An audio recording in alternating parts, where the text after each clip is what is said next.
Yeah, it's been great. For our women to go out there and beat Tech, obviously, is huge. They got a good team, especially up front. So, yeah, I was happy again with the way we packed it up on the women's side. I think our top five were within 30 to 35 seconds. So, not only the caliber of the race, but the pace that it was very quick. So, it's very promising to see that from them.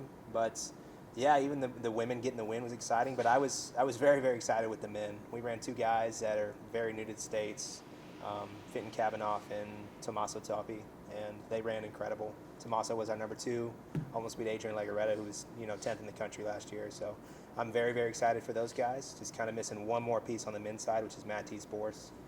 He's a returner for us, and he'll open up in Louisville. So yeah, the progression just in 1 week. Very excited. Now we'll train here for a couple weeks and get ready for Louisville. You said last week, or maybe it was the week before, that the women were kind of exceeding your expectations. I mean, they've come in first both times, and they just continue to show that they're ready for this, they're ready for the challenge. Do you feel like they're continuing to progress? I mean, when you've already kind of reached that point where you're coming in first, it's hard to, you can't come in a place Right, higher, right. So what does that really look like as far as keeping them motivated and keeping the end goal in sight? Yeah, exactly. It's tough, right? When you start to have success, that you're gonna.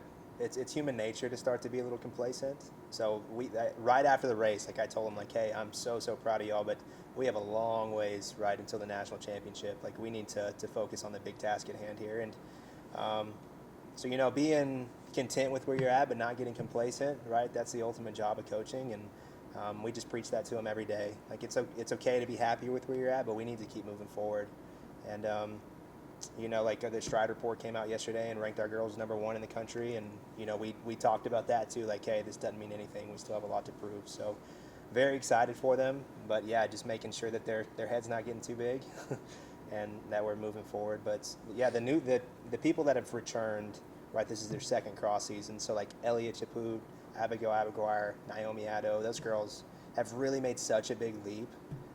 And the things we're doing in training right now are very, very general. Like we have a lot of room to progress. So, yeah, I'm very excited on all accounts for that group.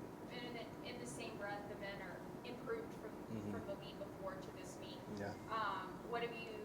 What kind of strides have they taken? You talked about some new guys running, but getting to that second place finish is a big deal. It is, yeah. And I think just those newcomers stepping up and filling in those spots, like I'm very excited about the depth that we're going to have. Whereas, maybe last week in Lawton we didn't get to showcase that. So it's nice to see that, just like the women, maybe not as aggressive, we can have a really, really small gap, 1 to 5. And I think with Matisse in that mix, hopefully we have something that looks like, just a minute gap between 1 to 5 over 10K. You do that at a national meets, you're probably a podium team. So I'm really, really happy with the progression of those men as well. As you mentioned, Louisville a couple weeks away, a couple weeks to prepare for it. Then you said a few weeks ago, that was kind of the first turn or the meet that you kind of really, that you're benchmarking to look at. So what's the next few weeks look like as you get ready for it? Yeah, really, really tough. It's probably the densest block of training that we'll have, just because we're not going to be traveling. We'll be able to do some things we haven't done yet. So yeah, I'm really looking forward to pushing the group pretty hard. And then, like you said, we need to run fast in Louisville, try to pick up some cross-regional wins. So that'll be the first time that we really back off of the training, and hopefully they feel their legs a little bit and they feel fresh going into that. So I'm excited to see them compete against some of the best teams in the country. Louisville's a great meet. We always get into the highest level there, the gold race. So I'm excited to, for them to compete not only against Division II, but Division I schools there.